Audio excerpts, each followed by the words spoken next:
do you treat age leads and fresh leads the same when you call, or do you call with like a different frame or intro? I do a different intro, right? Because I mean, I learned this from a sales trainer. They say basically the fact that it is two different things. You have to be aware of it. Again, this is everyone has their own perspective about it. Do what you want to. If it's working for you, do was working for you. But the way I introduce an old lead to a fresh lead basically is if it's a new lead, I go straight into a confirmation right away, right?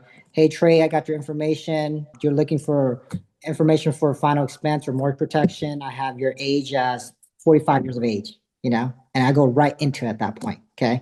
Right. If it's an age lead, hey Trey, this is just Chiew. Hey, I don't know what happened, but I guess our system never updated.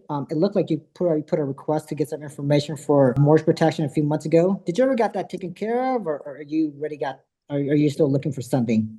Okay. Right. And the reason why I give those two options is because if they already tell me I got it taken care of, I already know how to handle that objection.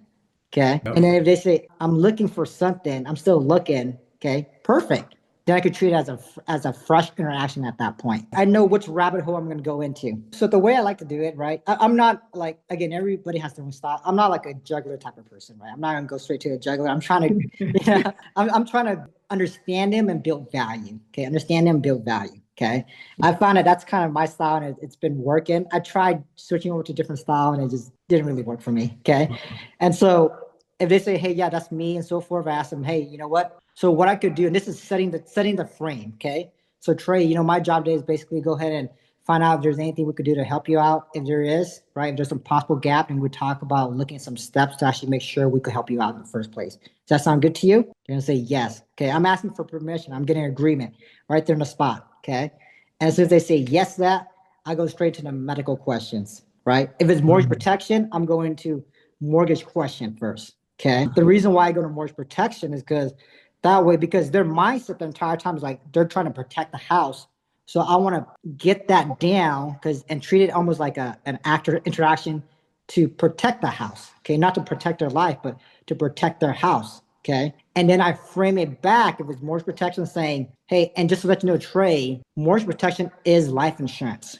Okay, it's designed to make sure that in case anything happens to you, that it pays out for your family. Go ahead and either make payments towards a house or basically cover the entire house." Okay. And I'm going to say, okay. But now to understand that this is life insurance, because there's a lot of time people, we call people for mortgage protection. They're like, oh, I didn't know this was life insurance. Or they think it's like PMI, private mortgage insurance. Yep. So Yep. we got to take a step back and help shift their focus into what this really is. And from doing that little framework, it has really made my job a lot easier. Okay. Right. And now from that point on, go into medical questions about their health. And then from medical questions, then really understanding who they're trying to protect. Okay. Hey, Trey, let me ask you, in case anything happens to you, who's going to be stuck with the house payment, right? Or who's going to be inheriting the house?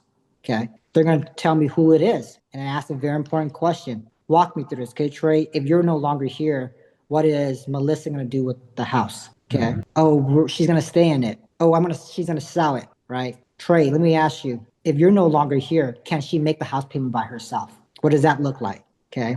We got to understand the why. Okay. What's the reason?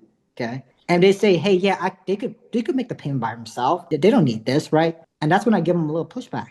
So why are you doing this? Okay. Mhm. Because here's the thing, okay? It's called an identity frame, okay, guys? So we're basically re-solidifying why they want to get this done. Why do you need to do this?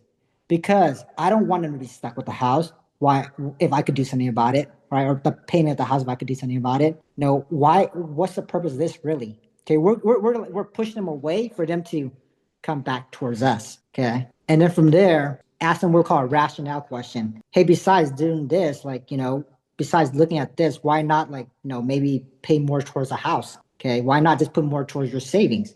Okay, and the reason why I asked that question is the fact that is because to really understand the reasoning. Okay. Because if you guys have not worked mortgage protection leads, right?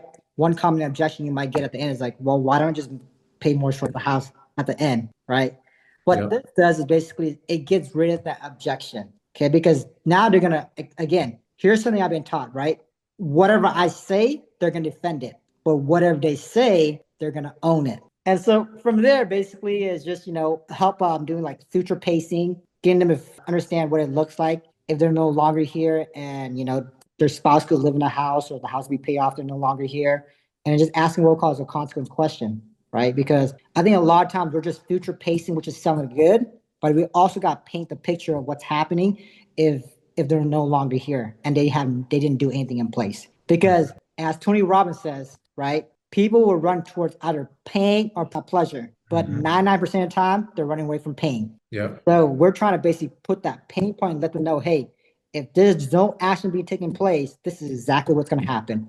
And they're going to move away from that pain by getting a policy in place so that way that does not happen to their family.